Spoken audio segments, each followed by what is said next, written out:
Des désaccords sur le rythme des négociations salariales ont conduit à des blocages dans des dépôts pétroliers et des raffineries.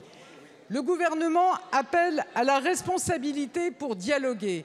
Un désaccord salarial ne justifie pas de bloquer le pays. Refuser de discuter, c'est faire des Français les victimes d'une absence de dialogue. Et je vais être plus précise. Des accords sont possibles. Il y a d'ailleurs eu un accord majoritaire signé hier chez Esso. Aujourd'hui, une partie des organisations, malgré cet accord, veut poursuivre le mouvement et continuer le blocage. Nous ne pouvons pas l'accepter. Le dialogue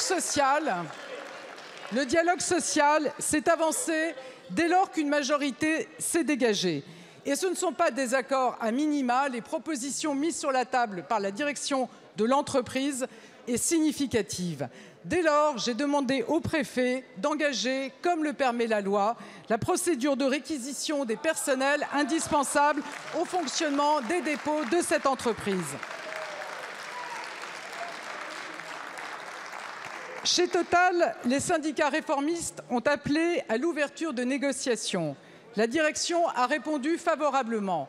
J'espère que les autres syndicats représentatifs saisiront cette main tendue, car le dialogue social est toujours plus fécond que le conflit.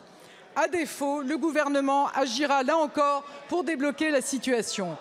Lorsque la porte est ouverte à la discussion, lorsque des discussions sont prêtes à être discutées, on ne peut pas continuer à bloquer le pays. Chacun doit prendre ses responsabilités. Le gouvernement prend les siennes. Notre objectif est clair. Nous voulons que la situation des Français s'améliore rapidement.